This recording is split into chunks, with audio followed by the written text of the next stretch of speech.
worship you, Jesus. We worship you.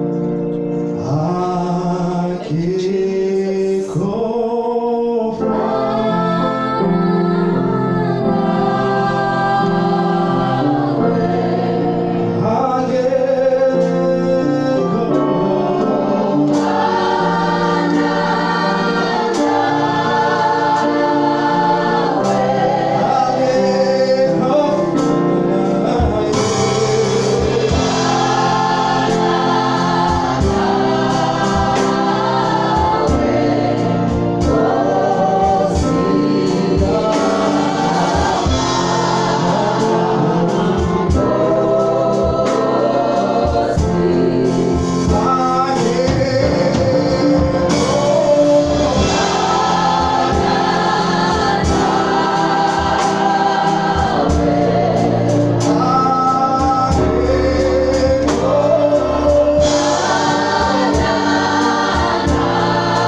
ngibulise umfundisi Liza, ngibulise umfundisi Liza, ngibulise umfundisi uMazibela, elihle igama likaYesu umvukeli wethu uYesu Kristu Nkosi. Amen.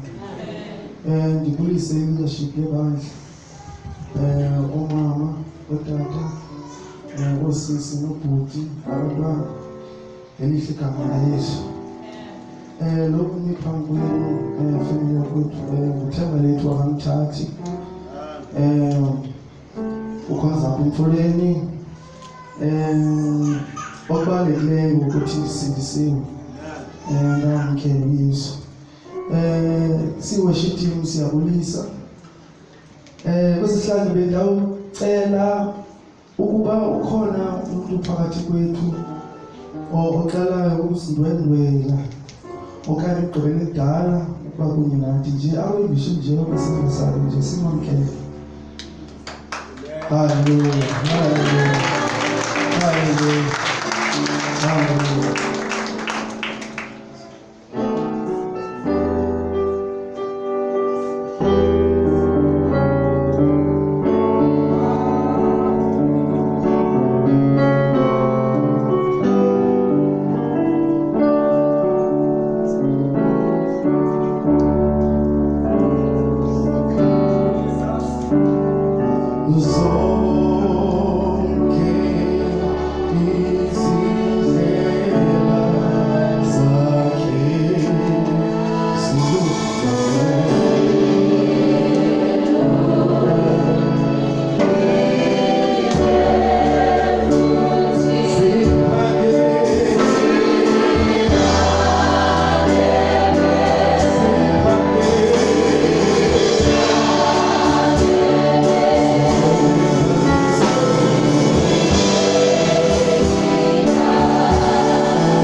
this time and greet the entire church in the name of our Lord Jesus Christ. We are sincere of influence. Phakathi kwethu nangabulisa bonke imfundisi bakhona phakathi kwethu ngegama lenkosi yethu Yesu Kristu. Libazana ngathathe le gap ngibona umfundisi umpetheni ngokwe-program namhlanje efama ngole uphinde wena kule ndawo for umnikelo. Siza emnikelweni ke bazalwane ngicela uyazisa ngale ndaba ukuthi sikweli xesha linjena ixesha le-technology apho even nabantu bapaka imoto phaa kwipaki baye bafane namthanyana ukuba abana-speed point. Haleluya. Uthi bufuna ufake into alo sesingabantu bamakhadi. Haleluya. Asisaphathi cash bafana namthanyana ngolo hlobo. Abanye ke ba-innovative banazo i-speed point, umbone esisondeze efestireni ukuthi nawe kubekho into ekhalayo. Haleluya. Ndizama ukuthi ukwenza njalo ke sikhona i-speed point buyback. Xa uthe walibala ukuthi uzilungiselele ikhona ke i-bank account siyayidinga ke nge-speed point sethu sawusondeza sona efowunini kubekho into eyenzeka i-transaction ekhoyo. Haleluya. Kodwa ke idithamana ngokuba mayibe imali ngegama likaYesu. Sile kweli xesha bazalwane, ixesha apho uThixo enikela ngako konke anako. Haleluya. uYesu Kristu imvaba ezininzi namhlanje zimngenisa eJerusalem ekhwele iesile. Haleluya. Zithi hosana hosana enyangweni makabongozayo. Haleluya. Ziphethe amasundu kunjalo nje nongenanto uyondlala namhlanje. Haleluya. Uqhawula nje iqhawe losundu abeke ezinyaweni zeesile igqithi inkosi yamakhosi, the King of Glory. Haleluya. In the name of Jesus sikulo muthi. Haleluya. Yokuthi singanikela ngako konke esinako ngegama likaYesu. Ngoba uThixo uncame unyana wakhe ukuphela kwakhe omzeleyo ukuze bonke abakholwayo kuYesu bangatshabalali koko bona bebelobomi obungaphakade. Ngithanda ukuthi sifumane isifundo sethu sokunikela namhlanje kula ncwadi yeGenesis. Amen. Siqale ukufunda kuverse 3 lime sithintelwe kuverse 7. Haleluya. Yoba ndizawuma apha ndibamba ngokuba mandizoma apha kule ndawo. Amen. uGenesis chapter 4 siqale ukufunda ke kuverse 3 lime sithintelwe kuverse 7. Haleluya. Incwadi yeGenesis chapter 4 verse 3. Kwathi ekupheleni kwamihla ithile uKayini wathabatha eziqhambeni zomhlaba wazisa umnikelo kuYehova. U-Abeli wazisa naye ethabathe kumazibulo ezimvu zakhe kwezinamanqatha. Waza uYehova wambheka u-Abeli nomnikelo wakhe. Amen. Thixo ungayesore Nkosi yethu uJesu. Izwi lakho Thixo wethu selifundiwe.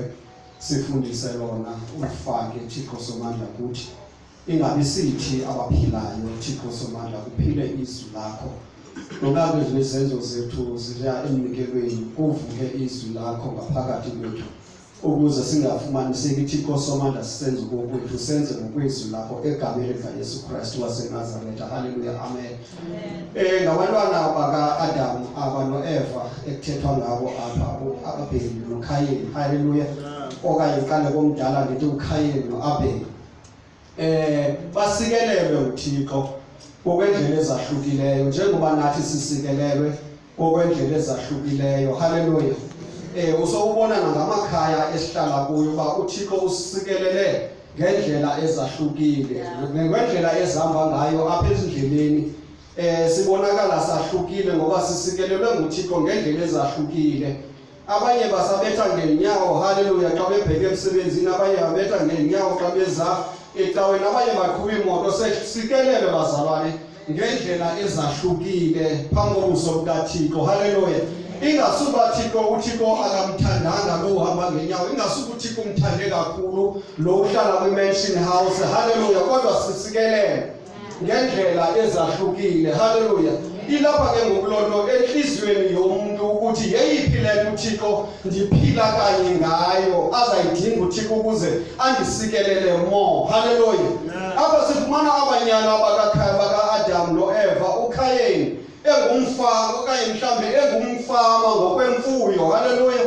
Okanye ngokwezilimo. Amen. Elima emhlabeni esiuhlala kuwo esiphile esidabwe nguwe nguThixo, wavelisa iziqhamo, kunjalo nje iziqhamo zakhe zamanelisa zazihle. Hallelujah. Ngoku kwafikelela ixesha, andazi ukuthi babefundiswa ngubani umnikelo, kodwa badalwe nguThixo othi masidale umuntu ngokufana nathi. Xa uThixo lo ungumnikeli, hallelujah, ufumanisa ukuthi lo muntu lo akazufundiswa umnikelo, uzawufunda kuThixo adalwe wafana naye. Hallelujah. Waze uKayini ke wakhangela kwiziqhamo zomsebenzi wezandla zakhe, wafumanisa ukuthi zikhona ezi angazithandi ingathi zintswenqile, wazibekela kuqala uba yena uzithanda ezi zikhazimlayo, ezi zihle uthi xa uzijongile uthi wewe awasemehlela ama-apile akawazisa emnikelweni. Hallelujah. Wawagcina ukwenzela uba wona azokwazi uba amnike igugu ebantwini kuthiwa lo mfama uneziqhamo ezihle, kanti ngokwenza njalo akenzanga kakuhle ekukhoneni kukaThixo. Wezisa ke ezakhe izintswelo ezinjalo, xhomekekile kuwe namhlanje. Hallelujah. Ukuthi kuloo nto uThixo akubusise ngayo yeyiphi le isakunika uzuko. Hallelujah. uThixo ufuna yona le ukonba kandiyikhupha le ndizawushiyeka ndingenanto. uThixo ufuna yona ukwenzela uba aku-elevate ngegama likaYesu. Hallelujah. Kweza ke no-Abheli. U-Abheli wayengumfama weegusha neenkomo neebhokhwe, zonke ezo zinto. Wathi esawujonga wafumanisa ukuthi kwabakhambana amatakane amahle agudileyo, hallelujah, atyebileyo kunjalo nje, anokunika ixabiso eliphezulu emakethini. Waqonda eli ndilisa phambi kobuso bukaThixo, ndizawunikela ngalo eli.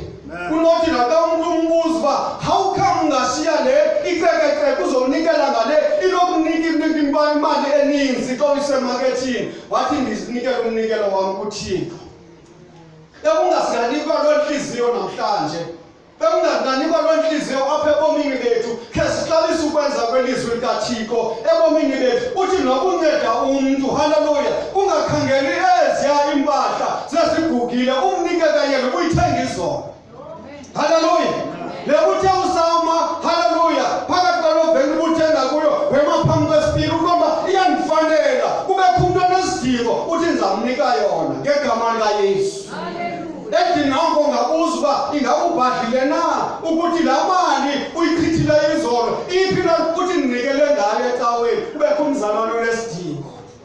Hallelujah. Ingathi ungayeqa nomphefumlo nomtshato lowo waba kaloku sisekule nyama ngegama likaYesu. Izwi likaThixo aliphili kuthi. Amen. Amen. Namhlanje xa sasemnikelweni kakukhangele, ndiyazi uba siphila kwimeko umfundisi wam yamatyala. Hallelujah.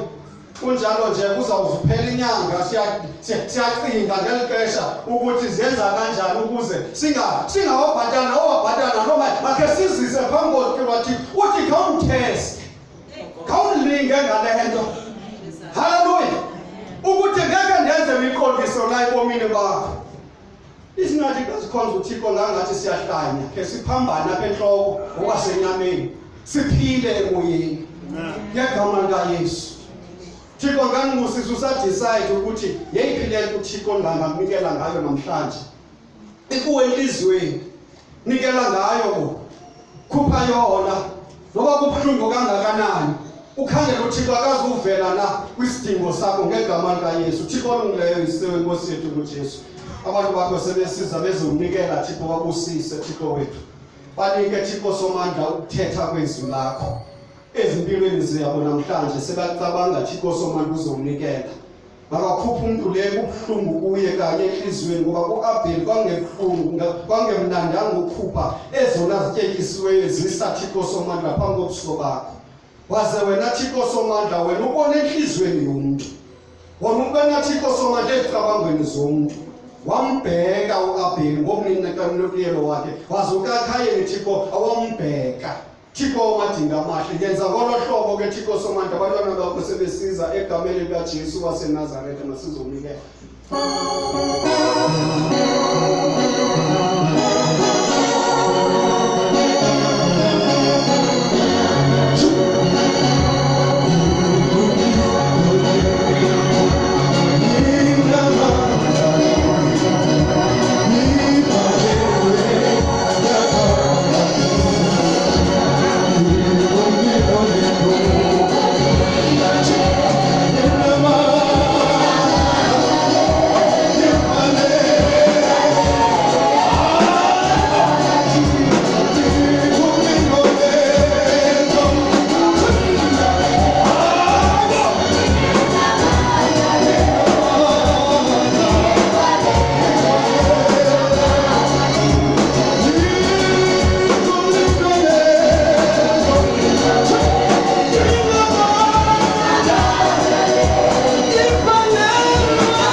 Sikelela Thixo Somandla, thamsenqelisa.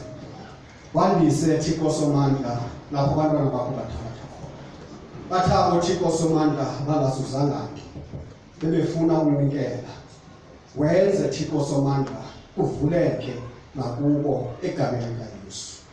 Bless our country, bless our leaders. As we are giving Thixo Somandla namhlanje. Ukuze Thixo Somandla bekuxola bekuzona ezweni. Singikuzuko ke ngoko amandla imbeko nokumelela. Izibuye inkosi yethu uJesu Kristu waseNazaretha. Hallelujah. Amen. Similuzuzwa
Jehova ilizwi lenkosi lithi haleluya.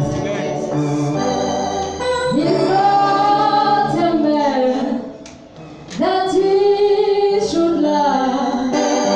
He's not a man that he should lie.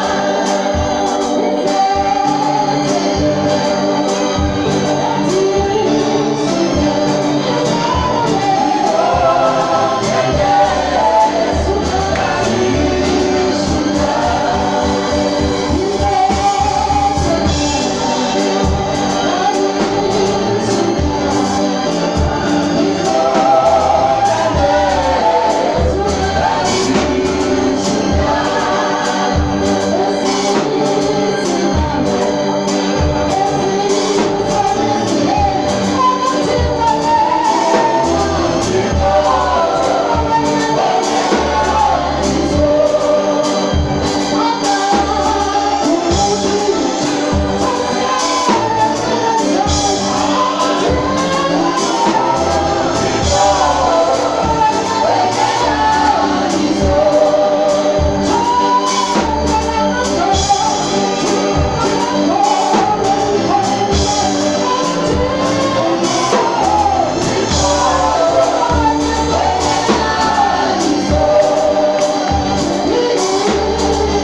isandla sakho siyabeka.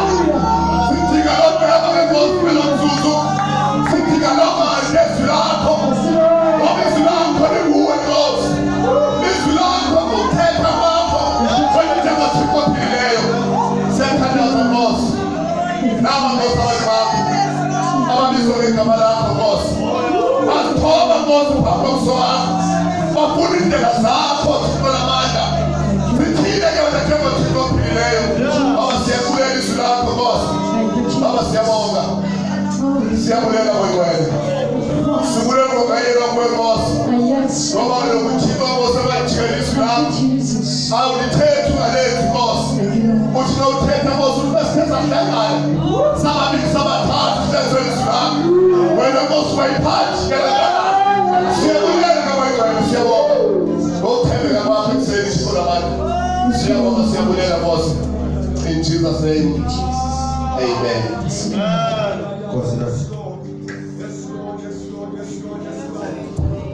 Amen. Amen. Hallelujah. Ngibulise bangcwele, ngibulise befundisi. Ngibufundisi Mazivela, ngifundisi Ulize, umama uTholweni, uma uLize. Otata abakhulu, omama abakhulu, osisi, obuka.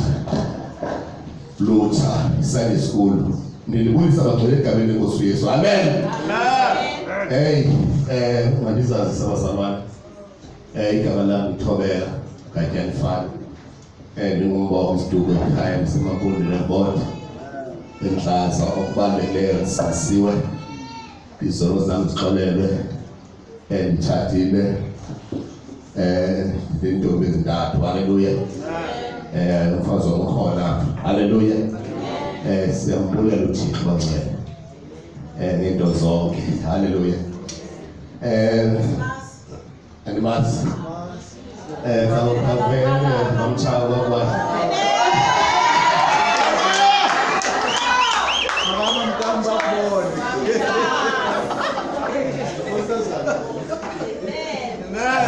Ndiyabulela bazalwane, ndiyabulela isikhokelo sebandla.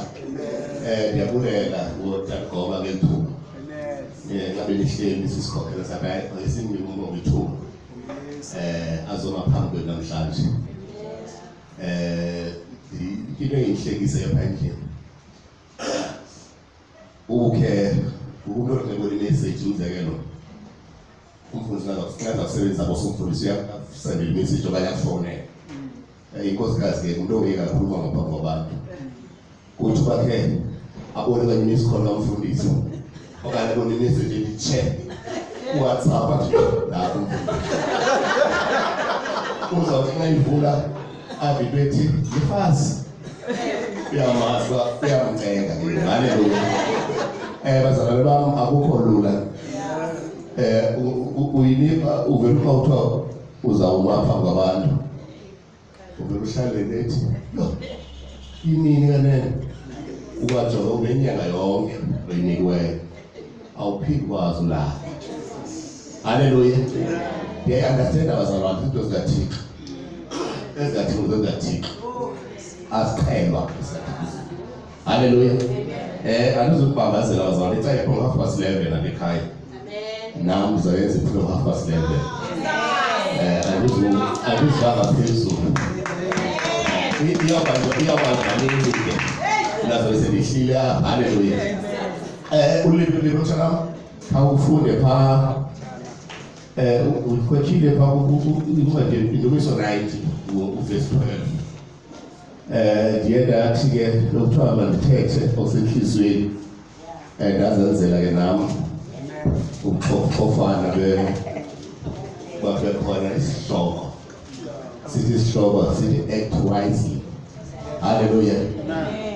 Sizawuthetha namhlanje akalungumshumayelo bazalwane kodwa sizawuthetha nje namhlanje isabelane ngezwi likaThixo ukuthi uthemba lithile mandiveze ntoni phakathi kwenu namhlanje. Hallelujah. Ndiyakubulisa nawe bazalwane neendwendwe zethu siyazibulisa. Ndiyakubulisa nawe mbono la ukuthi pha lendlu yakho. Ndiyakubulisa lokho bangcwele. I-visitors ndiyabona umakhelwane bami nomunye umakhelwane okhona. Ndiyabulela amakhelwane inkosi ngobukho babo. Khawufunde phamtshana. emveni kokuba uzophinde usifundele izikronike zesibini siveso zozifundesa ogqiba usifundele uJames chapter 1 verse 5 siye kuProverbs 8 Proverbs 18 verse 21 sigqibele ngevesi yokugqibela kwaba seColossians chapter 4 verse 5 hallelujah ufumene lime Amen. Sofuna uncwadi Ndumiso 90 verse 12. Sazise kanye ukuyibala imihla yethu ukuze sizuze inhliziyo elungileyo. hallelujah siyabahlala loo nto bazalwane enhliziyweni ngiyayicimba uthetha uthini uMoses apha uMoses wezimthandazo uthixo uthi uMoses sifundise Nkosi ukuyibala iminyaka ukuze sizuze inhliziyo ukulungileyo haleluya ibisithi ingoma apha ngosimo umzuzwana ubexela ixesha sinalo bazalwane uthi nethetha kwakule ncwadi kwichatha zokuqala I think kwakulo chapter 19 uthixo uthi iwaka leminyaka ulifanisa nosuku haleluya uthi iwaka leminyaka athi nethetha ixesha sinalo uthi umuntu umisele iminyaka eyi-70 to 80 xa ithe waphila haleluya into exela ukuthi xa uthixo akwazi ukwenza 1000 iminyaka ifana nosuku i-70 to 80 yintoni leyo kuqhwanya lo bazalwane into exela ukuthi kufanele sisebenze ixesha ngokuwise ngokulunga ngendlela emangalisayo haleluya kuthini sifuna ubulunga obuthixo because ngokwethu benza asingeke sikwazi thina ukuwaqaphela amaxesha esiphila phansi kwawo kodwa uMoses namhlanje uyathanda ukuthi sifundise Nkosi ukuze sizuze inhliziyo elungileyo haleluya sikimeko bazalwane apho siqonda ukuthi obubomi sibuphilayo kufanele sazi ukuthi sibuphilela abantu ukuthi sibuphilayo ubulungu bokuqala ngosazi ukuthi sibuphilela abantu thina senza ntoni ngobomi bethu okuvuthane kungaka haleluya because insuku asizazi bazalwane ukwabethe nomfundisi apha ngeFriday wathi yandikhilekela loo nto wathi thina singekubona Yesu kanti kodwa ngokuthi ukubuya kaYesu haleluya kufanele sihlale siphathe ngendlela emangalisayo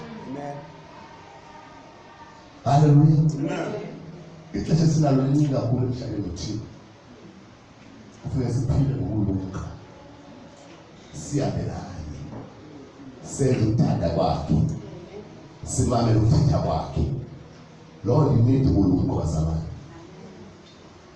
I need ukuqonda kwethu inida ubulungu kakuphile ilime siyofunda kukho nombuzo ke ozothi ubulungu bufanele kanjani uthini bufanele ubulungu boze ubulungu siyabudinga ephileni kwethu bomi bethu kodwa ngaphandle kukaThixo onikeza ubulungu kafundelile izikronike zesibini chapter 1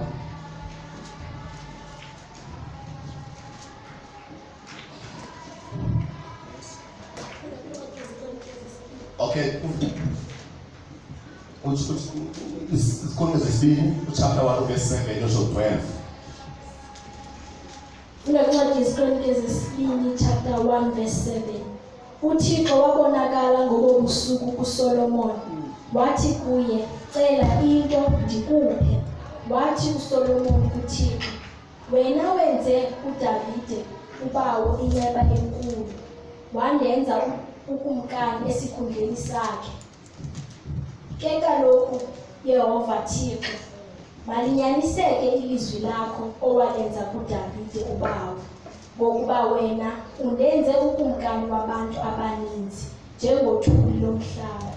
Ndinike kaloku ubulumko nokwazi, ndiphume ndingene phambi kwaba bantu.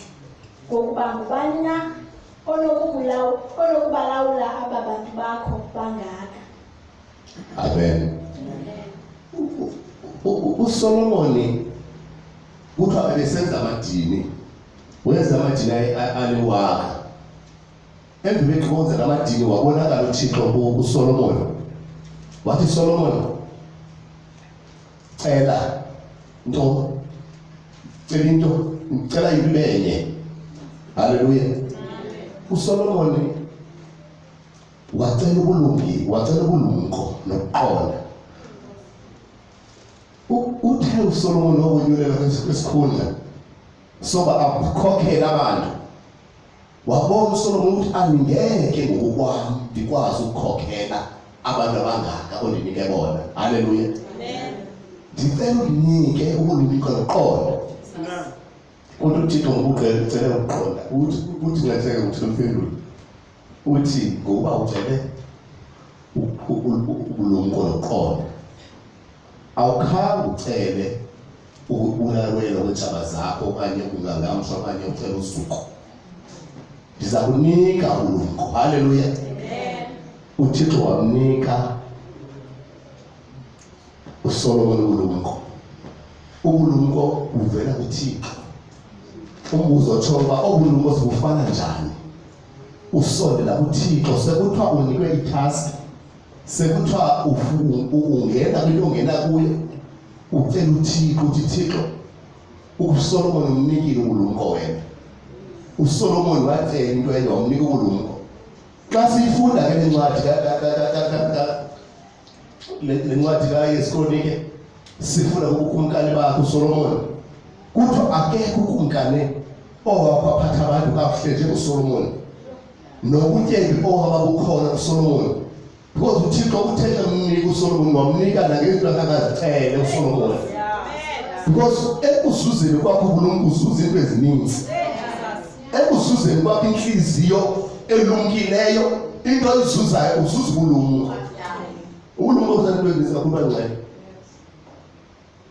Baninzi abantu abanobulumko uThixo abancede ngendlela emangalisayo. uThixo akangeke unika ubulumko akukhona ungazoyiqonda wena. Izinto zizawufika kweqala, amathuba akhoyo kwindawo kuyo uzoqala ubasebenzisa ngobulumko. uThixo wamnika uSolomoni ngoba ibiyindoda. uSolomoni uyakhumbuza nakotatakhe, ungabe uDavide ebekholwa kuwe kakhulu, ezenza izinto ngendlela yakhe. So ubulumko bufumaneka kuThixo, uyozuzisa ubulumko kuThixo. Into ecela uba thina njengabantu abakholwayo siqala simcele uThixo ubulumko. Sithi Thixo, sona phambi kwakho naba abantwana Thixo wami, ndiyakudinga ubulumko uvela kuwena njengoThixo. Ndibakhulise Nkosi ngokwenhliziyo yakho. Inhliziyo kaThixo idinga ubulumko. Haleluya. Idinga ubulumko. So kulo mthandazo kaMoses ndahlala into uMoses amava akhe ngawo abenze lo mthandazo. Moses wahambile nabantu bakaThixo, bakhokhela abantu bakaThixo. Kodwa ngokuzovela sithi Thixo, khasifundise ukuyibala iminyaka ukuze sizuze inhliziyo elungileyo. Thixo, siyabona le ndawo uyamnika uSolomoni ubulumko ukuze uSolomoni akhokhele abantu bakaThixo. Bengibona ngento engangiyithanda lezi amaxesha lethu. Ufumana mhlawumbe i-promotion emsebenzini, okanye ufumana uba ukhokhela abantu, kuba ukhokhela apha abantu, uyawunida lo mthandazo. Umcele ukuthi Thixo, nguwe ndibeke kule ndawo, Ndidinga wena enkosi ukulunga uvela kuwe. Ndikhokhela abantu bakho, ndisoyika wena. Because ukukhokhela abantu bakaThixo usoyika uThixo, uyabahlonipha abantu bakhokheleyo. Abantu bakhokheleyo uyabahlonipha because uyoyika uThixo. Haleluya. Silonda kaphinde ufunde lime. Sizawuva wena amandla obulumko. Ufunde ke ngolime siye kwivesi elandelayo. Kakhangutshwa uJames uyakopi lo mtshabo uJames chapter 1 verse 5. Ufunda kwincwadi kaYakobi chapter 1 verse 5. Ukuba ke ubani kuni uswele ubulumko. Okay. Yes. Makacele kuThixo onika bonke engenakumbi engancikivi wobunikwa. Amen. Amen. Kunjalo bazalwane bami. uJames ubeka kakuhle. Awufuna ukulunga ngokuza kuThixo. Ozokunika engancikivi. Hallelujah. Funa ngokholezile lime phambi kwesi Proverbs chapter 18 verse 21.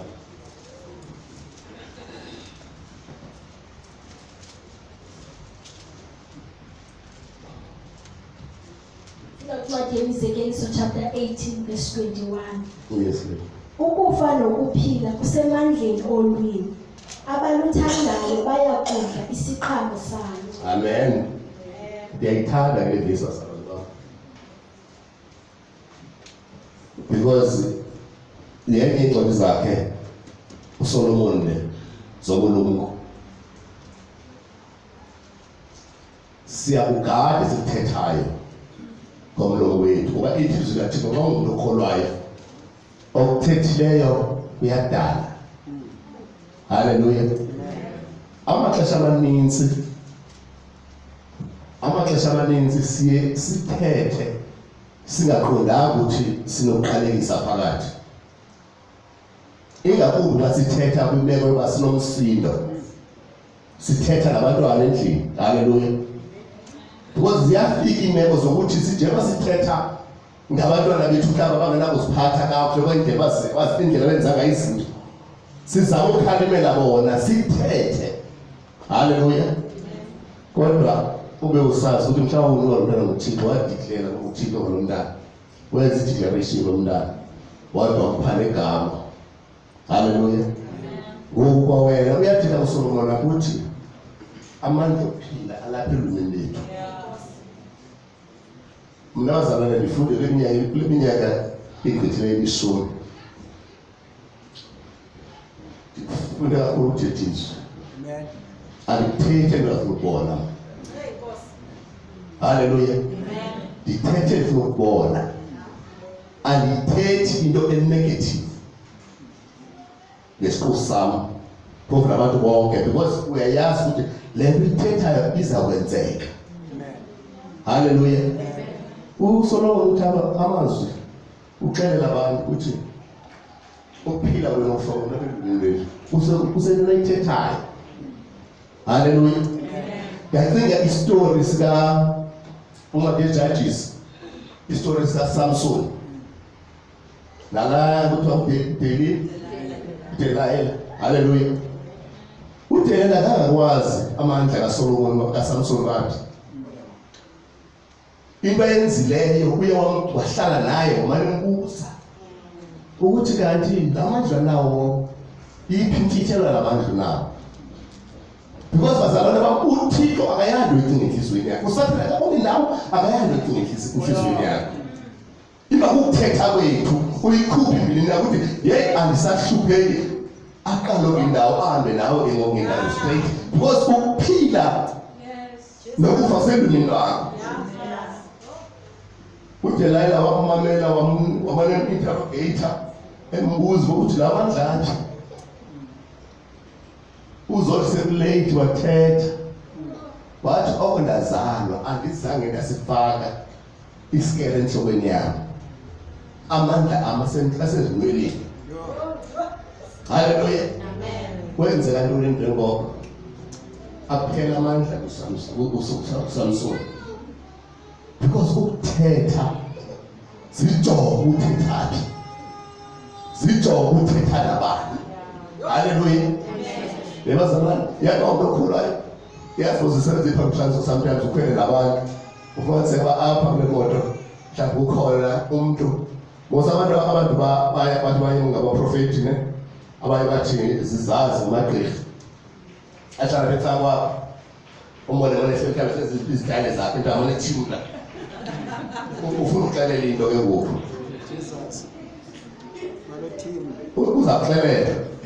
Athi ndibona le nale. Awukhathela bazinyanga za anizivumi. Because andiwazi ndiyawazi lo moya ba ayingokaThixo lo moya operator ngawo. Lo moya operator ngawo ayisingokaThixo. Asizivumeli zonke izinto abangcwele. Hallelujah. Sekukhona ukuswela emakhayeni ethu. Asithethi ngomlomo ukuthi kukhona inswelo apha ekhaya. Sithetha kuThixo yedwa. Sithi ubulungu bokuthetha. Sithi ubulungu bokuthetha. Akudingeki ukuthi usindisiwe phakathi kwabantu. Udinga indlela othetha ngayo nabantu. Udinga indlela ohamba ngayo nabantu. Udinga ubulungu obuzofika lo ndawo uvakalise uYesu ungakhange mkhamba umthethe umve kuba uyaphonsa. Ndani umzalwane. Hayi yabona. Then yabona ukuthi singahlala ezitafeni kuthiwa sihlala sonke kusaba kakhulu labakholwa siyakila nje zethu. Bakho nezilethile ezithethwayo. Ayazi. Lo uyabaza ukuthethelela. Because andifuni ba ndibe iphathi yalento. Because ukuthetha yebo ngene sithetha sesikhulisa abantwana kanti uThixo wena licebo lakhe eli. Iprocess yokwakha lo muntu umthandaze uThixo. Uthi ukumeko yokwakha lo muntu wena ukuthi umthandazele uThixo. Ayinokuza ube nomphika. Amen. Wamnika lo mzala because into ejogileyo la elada umthiyelona. Belithetha lona la gama. Abethethisela lo mntana. Hallelujah. So ngokuthina sithetha ngofonse ba. Hey, kuzakwenzeka njani? Yakuthi. Uyomza ngempilo impilo zakho zithithwa sikomdweni. Thetha. Masukudada uthetha kwethu. uSolomon uSamson wazamandla ngoba kaloku konke indawo akakwazi ukuceba. Yabona le nxamthele lithi yabona ba ukuthoka indawo unawo amandla. I don't think uSathane wayembulela Yesu. Because wayengayiqonda ukuthi uhamba according icebo likaThixo. Because Frank efile uYesu ukuzafele thina. Yena akayiqonda kwindawo lona because akayazi inhliziyo kaThixo. Sinomvu uSathane ethetha noYobu, ethetha noThixo kuYobu. Kodwa akayazi inhliziyo yakhe uThixo uSathane. Umamela thina ogqiba ahambe nawe straight uzibone futhi ezanto uzithetha senzeka. Hallelujah. Uthi ngokusathi ukunakale lento andi kuthenga ukuthi abantu bonakale lento endlini. Amandla okuphila empilweni lethu. Asingeke sithi sinoThixo nobulungu kangaka. Sihlala kwixesha loloyiko. Because ubulungu sibunikiwe. Hallelujah. Uthi uThixo unathinda incwadi zakhe most incwadi zonke uthi ningoyiki nanye. Because uThixo uyayazi uba kuzofika amaxesha embandezelo. Hallelujah. Azafika amaxesha embandezelo. Uyabona amandla Yesu jonga kwesibali Yesu nabafundi bakhe kwemikhumbi. Yesu wathethisa ba. Wathi masiweleni singaphesheya. Kodwa bawalala yena. Amen. Uqhubile uthetha uSuthixo yena. Uthe masiweleni uyayazi isa sizawela. Amen. Hallelujah. Amen. nalapha empilweni zethu zifuna sinqabe sibhale eza resolutions zethu okanyaka sizibhale zizakwenzeka abantu balethe zabantu awuzibalula kodwa zizakwenzeka because bawelile kodwa bale ulwandle kukhona imimoya kukhona iqhuthelelwandle. Ayithi khange baye ngaphesheya abazali ayivezi ibhayibheli ukuthi ajikiswe ziqhwithelo kula ndawo abakwazanga wena baye pha bawelile because Yesu uthethile lizwi angcwele akukhona yiphi nawo uya kweyiphi na i-religion inkolo lizwi. Haleluya. Lokho kudala kodwa kwenye indawo usindiswa ke ngoku igqikakazi ngomfleke lenze lamthandazo mose wayengena kulanto wayenze amazwi awenzayo ungena kwaThixo ngofuneka enziswe nalapha amazwi athi kwenzile because zonke zithetha ngizwi. Izwi linamandla bagcwele elikaThixo lona lidala ekungekho kube khona. Haleluya. uThixo mkhulu kakhulu. Ukuba thina singawufumana ulumko ngeke sithethe nje esifuna ukubona ukuthi Thixo kulonyaka lidinga le endizabenzeka ugqiba unganoba ibhalo lapha ulithini uthethile uThixo uzakwenza. Wena uqhubeka ke ngoku emthandazweni ngoba uye uthandaza ngaso because abakhona challenges ezawufuka lingenzeke lapha. Haleluya. Kodwa ngoba sowugqibile uthetha noThixo uThixo wavuma because uthethela kodwa Mark I think chapter 11 uthi konke nicelayo nikhona kuzuza. Ayikho Thixo ojikela izwi lakhe. Haleluya. Sihlele kulomhlaba bazalwane. Izizukulwane zizofika emhlabeni sawudlula. Kodwa izwi kaThixo limele laphakade. Sikumele mfundo zaphinto zaphakade. Ukuthetha kunamandla kancane. Sikhulisa abantwana akukho lula. Ukunqethela umfundisi abekene ukuzomfundisa ukhuthu. Abantu nangwane bese bancinci badala ethi babambaleka. Hayi siyayazi lonto. Wazanga ngestage ethile hayi uyamdinga uThixo ngezoxesha abone ubulumko. Singaba break. Because ukuthetha kwethu kuzoba break. Kanti kufanele sithini sibanonelele. Ayikho ngabangcwele ipain yokungamntana ubona umntana ongamameliyo ayikho ipain ebuhlungu njengaleyo. Because umntana soze asuke kuwe umntana. Umntanakho uyoba naye ubomi bakho bonke. Ingalinqaba ifemini engxaki uhlale pha lithi xa umntanakho umlahla njani awukwazi. Masesifuthi uthethe izwi likaThixo kancane isimo sonke ungathi hayi lo dumo wesoli akwambe udumo mhlawumbe uThixo elungisa ngayo. Yayika noma ke ngaphambi ukuthi ngethetha uJobe uyobe athi ndiyasona ufuna ngaphambi kwecebo lakho kodwa ndiyasona because yena athetha nami ndafuna lenza ngifile ikhamba lakho ngami. Haleluya. Sizafunda bazalwane bami ngithanda ukubambezela to siye incwadi yabaseKolinde.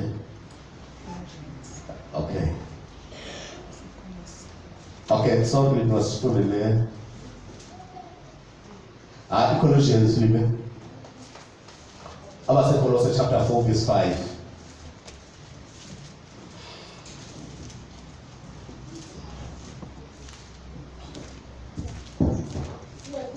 Colossians chapter 4, verse 5. Hambani ngobulumko ngakwabo bangaphandle nilonga ixesha eli. Ithenge ukuqhulelwa noma ilungele indlela eniziphatha ngayo phambi kwabo bangakholwayo ilisebenzise kakuhle ithuba eninalo. Haleluya. Bazalwane, xa sesisindisiwe asinawuvala ababizulu ngaphandle. Indlela esihamba ngayo ayibazisa abanye abantu kuThixo. Haleluya. Indlela esenza ngayo athi ngiyafuna noThixo wakhe. Nithi usindisiwe kodwa usithuthise emsebenzini. Haleluya. Kulo usithuthise mhlawumbe kuhlaleni nithi usindisiwe lo muntu yami. Kanti ihambo yethu iyabasusa abantu kuKristu. Wazi ukuhamba intshumayelo engaphezulu kwento zonke. Uthi sawuhamba kanti abantu bakujongile abantu.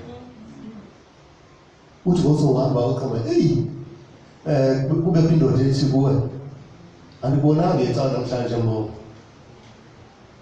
Lento into engazange ngicawa kodwa ibuza mina kwakuthenga ngecaweni. Kanti le ndoda ikujongile indlela zakho. Ikujonga ukuphuma kwakho nefamily yakho siye ecaweni senze izinto ikujongile. Naye ngoba ngokunjalo nabona. Awujonga yo. Ndiyahalela ufana nama. Ngokwehamba nakwendlela owenza ngayo. Haleluya. Sesiphakathi kwefamily zethu ezingasindiswanga. Ndiyayazi soba phande into zokubazenzayo. Kodwa ke ukubonakala isensindiso phambi kwabo uyihambe phambi kwabo. Uthi sitha lamcimbi. Niyazi nithi mali yami bazalwane bantakwethu. Uba bazalwane zaxhele bayazi umntakwethu akaZulu. Akayihambi imicimbi. Uba besithi yini kodwa nami ngiyifuna le mphethe.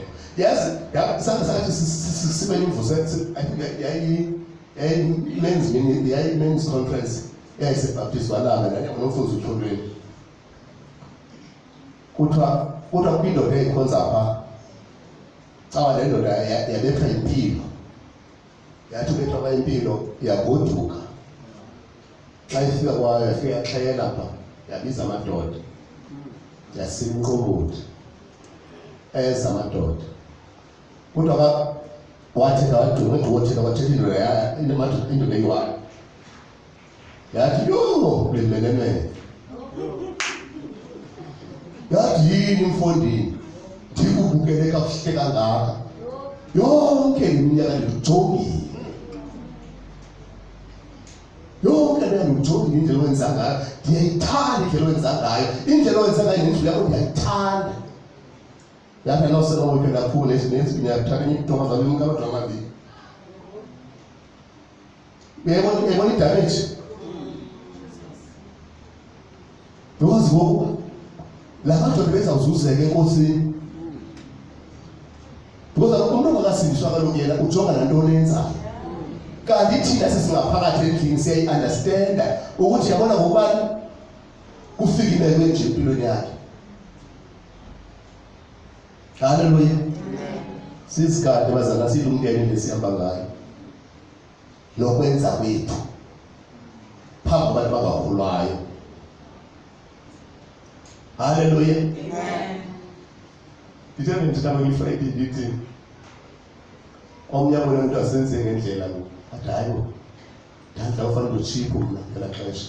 Ngangakhonze unzima ngoku. UThixo uyaqala usebenza ngawo. Indlela zikaThixo zezikaThixo. Eza back doors udla kuphila ngazo. Uthixo uyakususa kuzo ngoku.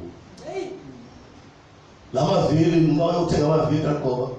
Funa ukuyindoda ethi abaza bena ungalanda ufuna ungalanda indawo ethi. Ande ngeprice echeap. Uthixo uyakususa kwindlela zokuthinga. Haleluya. Xa usindiswa kukho abantu abazisukelayo empilweni yakho. Haleluya. Because isindiswa sinazo abangane sasazi ba isikini sama join isikini sami yasazi. Zawubopha ubani sibheke phaa kwenzeke lokho ekenzekile. Haleluya. Kodwa uthixo abasuse nganye uba bisebe imali Yabona into sense kodwa ngokukholwayo. Yebo? Because abantu bayabukela ngoba hey, kanti lensindisi njani namhla wami? Ubithini lento? Ngidanga nami unqama zonke izinto. Isolution esinayo uYesu. Amen. Xa wamkela uYesu ungamsebenzisi nanto awuzombona. Sumquba. Ngoba insizwa ayisebenzi. Hallelujah. Amen. Sithetha uThixo ukuthi athini asinike inhliziyo. Sifundise uyibhala iminyaka ukuze sizuze inhliziyo elungileyo. Ubulungu bobuKristu akekho lokunika ubulungu ngaphandle kuYesu. Hallelujah. Ezinto esizithetha apha zithetha zonke amabali esiwenza apha afuna kuYesu. Ngaphandle kukaYesu awungeke ukwazi ukwenza nantoni, awungeke ufane ubulumko obugqibeleleyo. Because inceba yakho thina ungaphezulu kwento zonke bazalwane. Ngike enhlalweni lethu uThixo yazi ngisijongile. Asifaze ngibona inkukhu uyiwophile inkukhu mose uyikhulela ntamo. Lapho kusahleli la ndawo. Abanye uThixo uyababona sekabhaqa ayibreak leyo nto ayifuni. Ambonelekele lathi no yini ixesha elide kangaka asisuki kuThixo. Zikhona zingekho akuzutshintsha uThixo wakhe. UThixo into zonke zikhona zingekho alunge futhi. Lesi awunenkulumo kodwa Wanda kujungula lapha tsebe hala check lo ngeleka le check. Phola yazi ba xa ufika pha uzoyimamela ithini into yakho mfondini. Hayi izile lento sifuna ukuthi xa ufike athenge into ethile libanga.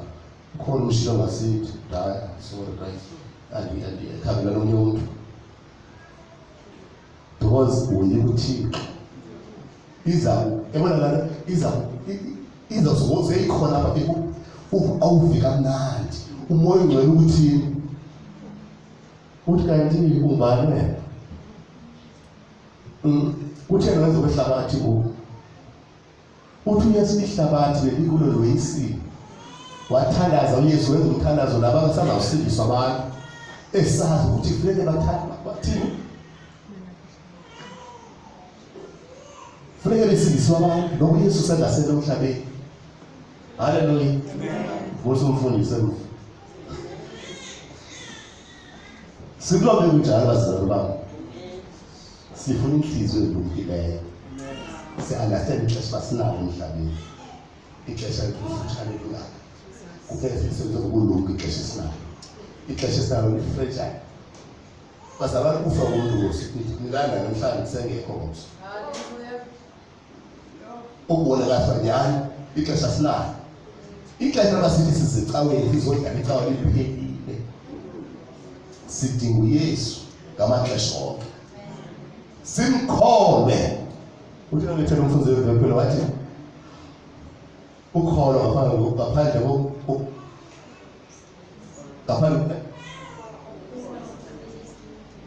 ukholo ngaphandle ukumkhosi uThixo. Akukho kusuka ngaphandle kokholo. Sidinga ukholo. Nobulungu uzufana udinga ukholo elithi uThixo khona lo uNkulunkulu. Hallelujah. Amen. Awungeze bangcwele. Andazi mina ngiyelizibuza baphila njani kanene. Bakithi ngazi khona uyuthi understand ukuthi uThixo lesiphulela nezinto. Ngoba nginikithuba nawe. Ungazi ngoba izinto zomhlaba uyadlala ngeke ulale bathandazana. Ngeze ulale umcimbi uThixo sowakho uthi Thixo solution kuwe wedwa. La sibuza ukuthetha ke mina enhle ukubona. Kwenzekile futhi lokho unisekwenzekile empilweni yakho. Yayifuna ukuthi sizasithetha siyenzeke. Because izwi likaThixo dalixola ngendlela yeyi. Kuthena sizisolisa kangaka nje. Kuthena sizithwalisa ubunzima obungaka. Ngokuvela uthethe nayo uthi bazomamela ke ngoku uthi wena isiliva negolide sezakho. Ngoku ndidinga isiliva negolide ngoku. Nguwe umnikezi wazo. Understand? Uthixo usengayisa isiliva negolide kodwa zindlela ezawuqhubela kulapha kuyifuna. Hallelujah. Amen. Kungakanjalo bazalwane bami. Uba ukhona namhlanje apha kule ndawo uvile ukuthetha ubulumko apha and uqonda ubulumko obu uThixo unikayo.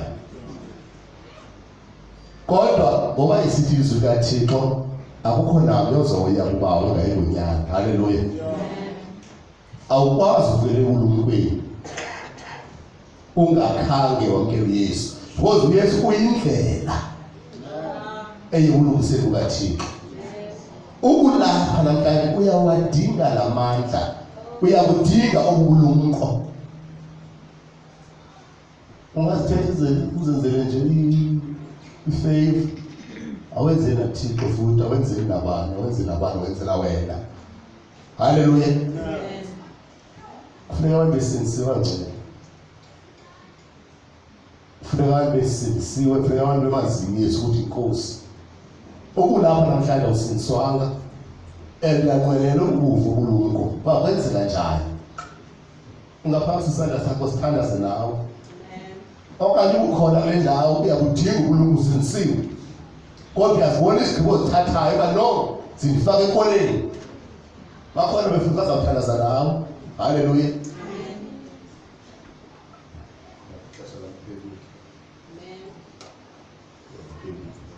Sizawuthela ke bazalwane bami.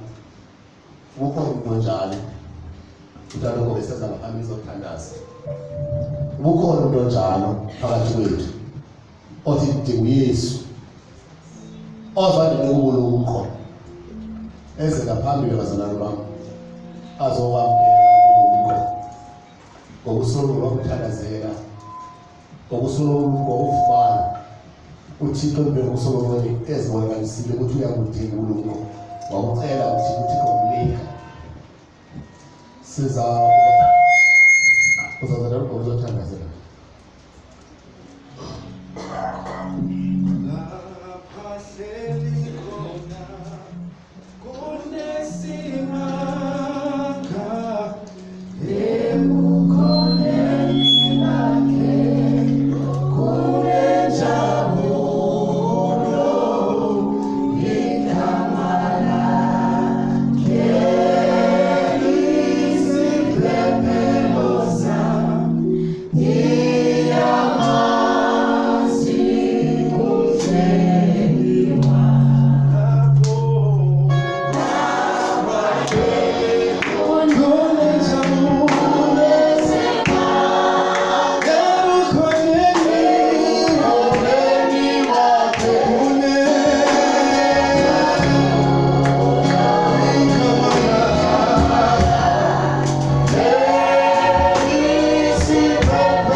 I just want to say, noba ungubani oyivayo ba ezinto bezithetha apha ziyakuchaphazela and you need amandla okuvuseleleka kwezi angles bethetha ngazo.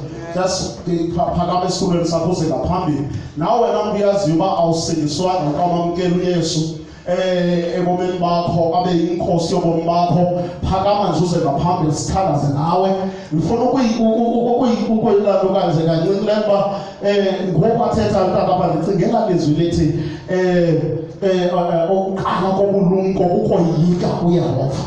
So ndiyayicinga uba mhlawumbe some of the people baleka i-wisdom because of not fearing the Lord. Now if thina to you, if apha kuwe xa uziva uzisenza ufumanisa uba ndiyakhaneka apha kumoyikela uThixo, ndithi ukuze ndivuseleleke noba ndicinge ukwenza kwam okubi kube kanti kuvela abantu endibaziyo nendoyika ubaphotha. Xa ingekaveli loo nto leyo ndiyaqhubeka ndenza okubi.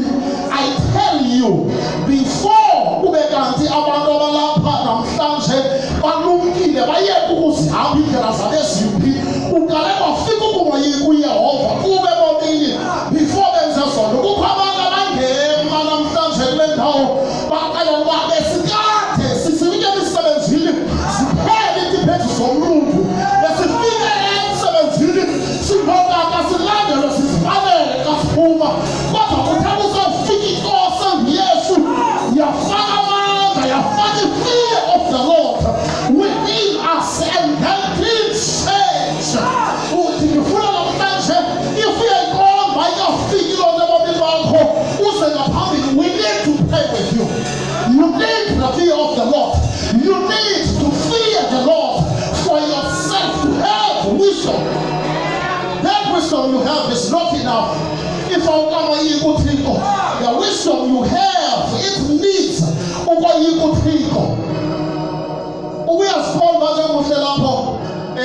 yes, I think uThixo izamile wisdom kum, kodwa ndiyasafarisa apha kumoyike.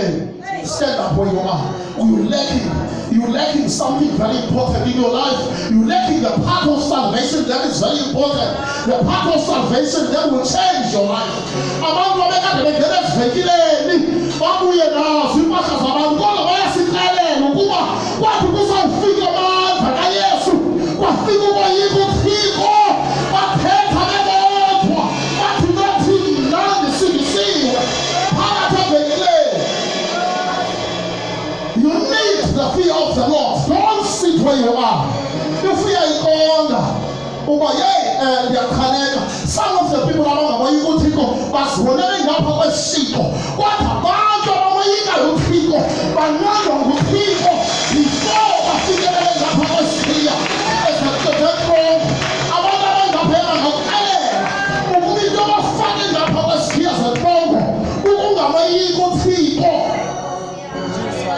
Uzakunqanda ukhwethe athi not you, usindisiwe wena, umntwana kaThixo wena awukwazi ukufika. Abanye balimele indawo abakuzo namhlanje abasazi ukuba bafike kanjani ukungabayiki uThixo.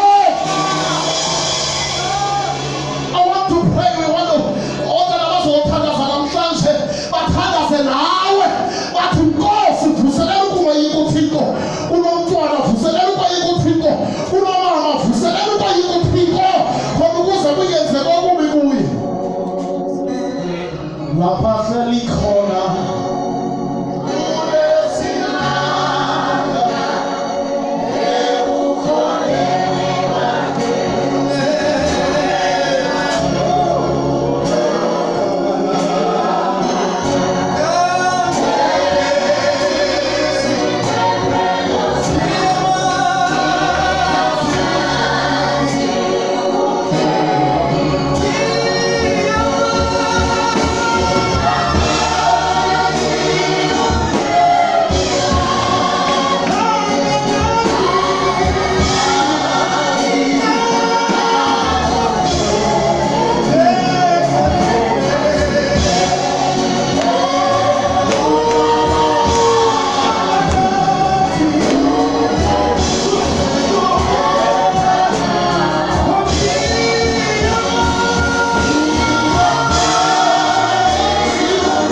ngamandla thona lapha kade Thixo thembisileyo uba ngekhe asiye uyawuhlala nathi kuze kube phakade namhlanje. We want to pray with you bantwana bam. We want to pray with you. Asizokwenza into engaqhelekanga okanye into embi. We just want to pray with you. We want to introduce you kwenye yendlela zokufikelela enhliziyweni kaThixo. Uthi Yesu yindlela ndikumbone ndiyinyaniso akukho namnye ozawufika kuba wayengezanga ngam. So this means sometimes ezinye izinto ezithintelekayo ebomini bethu ezingakwazi ukufika kuThixo zivale ngokuba uYesu asihambi ngendlela ukuya zivalelwa yiloo nto. Kodwa namhlanje we want to pray. You're gonna pray with us. Hallelujah. Izandla zenu ke nilandele emva kwalokuthandazo. Ithini Nkosi Yesu? Nkosi Yesu, ndiyakwamkela ube yinkosi ebomini bam. Undivikele, undiqalele ubomi bam. Ndinkosi, ndinike kwakuzalo kutsha wawukucacisa eBhayibhileni that osubezelwe ngokutsha uya kuzalwa ngokutsha ngomoya. Lale egameni likaYesu.